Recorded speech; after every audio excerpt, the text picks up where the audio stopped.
Hello students, welcome to my new video. इस video में हम मासिक मूल्यांकन महानवंबर कक्षा 6 के विषय गणित और विज्ञान के असाइनमेंट का फुल सॉल्यूशन यहाँ पर देखने वाले हैं। यदि आप इस वीडियो को हल करके अपनी कॉपी में आंसर यहाँ पर लिख लेते हो तो आपको दोनों विषय में 10 में से 10 अंक लेने से यहाँ पर कोई भी नहीं रोक पाएगा। तो आपको जो है वीडियो को कंप्लीट वॉच करना है और कंप्लीट वॉच करने के बाद जो है आपको डिस्क्रिप्शन में इनके अन्य विषयों के हल की लिंक भी आपको दे दी गई है। आप जिस विषय का हल देखना चाहो उस लिंक पर क्लिक करके आप जो है देख सकते हो। चलिए अब हम वीडियो को बिना किसी देरी के यहाँ पर शुरू करते हैं। आप इस वीडियो के लिए नीचे जो लाइक का बटन दिख रहा है उस लाइक बटन को आप यहाँ पर जरूर से दबा देना। साथ ही चैनल पर नए हो तो चैनल को सब्सक्राइब कर लेना। चलिए अब हम शुरू करते हैं। तो आइए हम सर्वप्रथम गणित विषय का सॉल्यूशन यहाँ पर देख लेते हैं। पहला क्वेश्चन आपको यहाँ पर दिया है। सभी प्रश्नों को हम विस्तार पूर्वक समझते हुए हल करेंगे ताकि आप जो है इसे अच्छे से याद कर सके और टेस्ट आप अच्छे से यहाँ पर दे सके। यदि x बराबर 4 तथा y बराबर 2 हो तो 6x ऋण 3y का मान क्या होगा। देखिए बहुत ही इजी क्वेश्चन है। यहाँ पर आपको करना क्या है, यहाँ पर आपको ये जो समीकरण दिया है क्या 6x ऋण 3y, इसमें आपको जो है x का मान 4 रखना है और y का मान आपको 2 रखना है। तो इसके बराबर में हम जो है जीरो लेकर यहाँ पर चल सकते हैं। यहाँ पर 6 x के स्थान पर हम रखेंगे 4 ऋण y के 3 y के स्थान पर हम रखेंगे 2 बराबर 0। तो यहाँ पर देखिए 6 चौक कितना होता है 24 होता है, ऋण 3 दूनी होता है 6 बराबर 0। तो यहाँ पर 24 में से 6 हमने घटाया तो यहाँ पर आ गया 18। तो इसका ऑप्शन नंबर ए यहाँ पर करेक्ट हो जाएगा। अब दूसरा क्वेश्चन हम यहाँ पर देख लेते हैं। समीकरण 12 ऋण y बराबर 5 का हल होगा। यहाँ पर आपको इस समीकरण को हल करना, तो आइए हम इस समीकरण को मैं अब आपको बताऊंगा एक न्यू ऐप के बारे में जो स्टूडेंट्स में काफ़ी जल्दी पॉपुलर होते जा रही है। चाहे कोई क्वेश्चन हो, कोई डाउट हो या कॉन्सेप्ट समझ ना आए, बोर्ड्स हो या जेईई नीट, पढ़ाई में कोई भी दिक्कत आ रही हो तो उसका सॉल्यूशन है फ्लो ऐप। अपने डाउट्स को किसी भी समय क्लियर करें इन दिस 3 इजी स्टेप्स। सबसे पहले इस ऐप को प्ले स्टोर या फिर ऐप स्टोर से डाउनलोड कर ले। अपने फ़ोन नंबर से इजीली साइन अप कर ले। अपने क्वेश्चन का पिक्चर ले या उसे टाइप करके सबमिट कर दे और फ्लो ऐप 60 सेकंड्स के अंदर में इंडिया के टॉप एक्सपर्ट से लाइव कॉल पर कनेक्ट कर देगा। आपके क्वेश्चन में आप कहना चाहते हैं कि बल्ब की पावर कितनी है अगर बल्ब जो है वो 220 वोल्टेज पर ऑपरेट हो रहा है, राइट। इस बैटरी का जो वोल्टेज है वो आपको गिवन है 220। तो ये आपको सिंपल रिलेशन हो गया यहाँ पर। अब अगर कोई आपको और डाउट है तो आप बताइए। No sir, thank you. So guys, it's that simple. Have any question? Just ask Flo. इस ऐप का लिंक नीचे डिस्क्रिप्शन में है, so just now download flow. छात्रों देखिए यहाँ पर वेरी सिंपल है। यहाँ पर हम करेंगे क्या, यहाँ पर हम लिखेंगे ऋण y का ऋण y बराबर 5। 12 का पक्षांतर हम कर देंगे दाई तरफ, तो 12 इस तरफ धन का है, दाई तरफ जाकर वह ऋण का यहाँ पर हो जाएगा।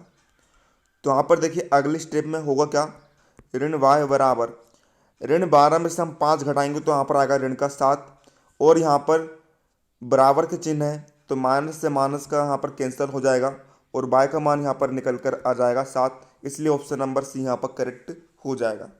अब अगला क्वेश्चन हमें यहाँ पर दिया है, नीचे दिए सारणी को समझकर उसके खाली स्थान को भरिए। यहाँ पर आपको p का मान दिया है p ऋण 9।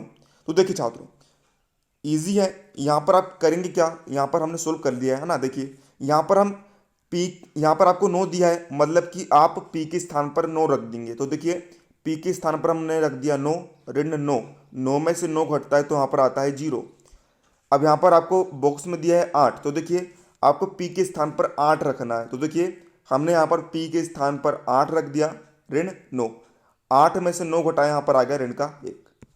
अब चौथा क्वेश्चन हम यहाँ पर देख लेते हैं। आपको दिया है क्या कह रहा है, मैं एक संख्या हूँ, यदि मुझे 4 से भाग दिया जाए तो 12 प्राप्त होता है, बताइए मैं कौन सी संख्या हूँ। देखिए यहाँ पर इंग्लिश में दिया गया है, मैं आपको हिंदी में समझाता हूँ। देखिए मैं एक संख्या हूँ, आपको यहाँ पर संख्या बताने, तो हम मान लेते हैं कि वह संख्या कितनी है, x है। देखिए सवाल के अनुसार हम सोल्व करते हैं। माना संख्या कितनी है, x है। x को हम 4 से भाग देते हैं, तो देखिए हमने x को 4 से भाग दिया तो कितना प्राप्त हुआ, 12 हमें यहाँ पर प्राप्त होता है। तो हम करेंगे क्या, अगले स्टेप में हम x का मान हमें निकालना है। तो देखिए x बराबर से यहाँ पर 4 बटे में है, इधर जाकर वह गुणे का हो जाएगा, मतलब कि 12 गुणित 4 यहाँ पर हो जाएगा। तो यहाँ पर देखिए x बराबर 12 में 4 का गुण करने पर आएगा 48। तो यहाँ पर यही आपका जो है आंसर हो जाएगा। इस तरह आप जो है इसे हल कर सकते हैं। अब छात्रों यहाँ पर अगला क्वेश्चन आपको दिया है, नीचे दिए गए रेखाखंड में कुल कितने रेखाखंड हैं। तो देखिए यहाँ पर कुल 6 रेखाखंड होंगे। यहाँ पर आपको ए बी सी डी दिख रहा होगा। पहला रेखाखंड होगा ए बी, दूसरा बी सी, तीसरा सी डी, फिर चौथा ए डी, चौथा क्या होगा ए डी, फिर ए सी, फिर बी डी। इस प्रकार जो है आपके पास कुल 6 रेखाखंड यहाँ पर हो जाएंगे।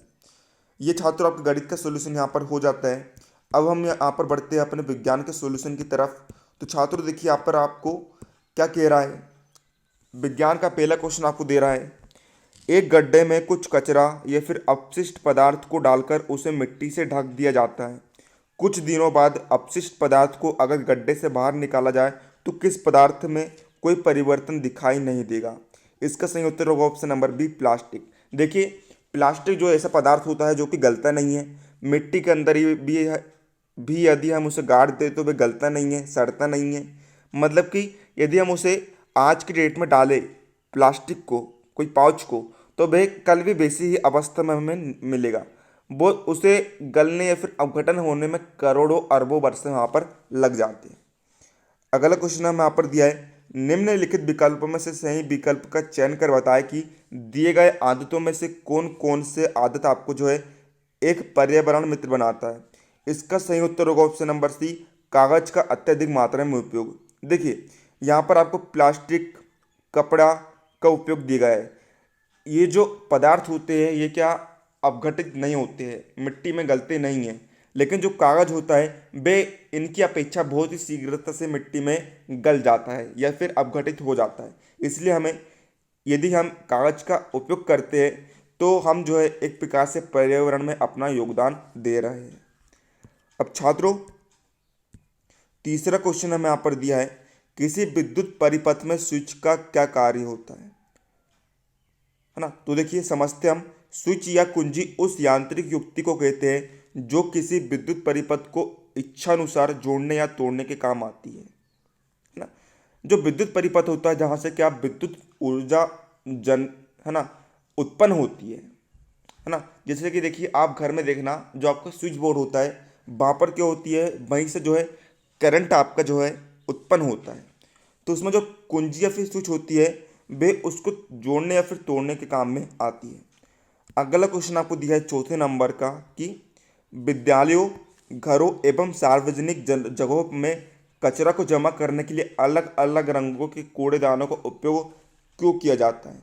आपने देखा होगा अपने मोहल्ले में, अपने विद्यालय में कि अलग अलग रंग के जो है कूड़ेदान यहाँ पर होते हैं। तो उसका उपयोग हम क्यों करता है, इसके बारे में आपको बताना है। तो देखिए नगरों में रहने वाले वासियों को सूखा और गीला कूड़ा अलग अलग कूड़ेदान में रखना होता है, जिससे लोगों को इनमें अंतर समझ में आ सके।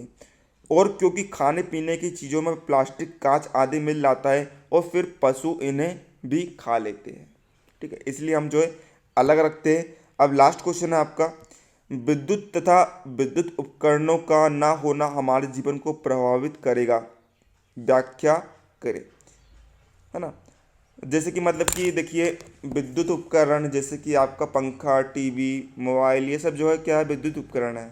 यदि इनको उपयोग हमारे जीवन में ना हो तो ये हमें कैसे प्रभावित करेगा। तो देखिए आइए हम समझते हैं।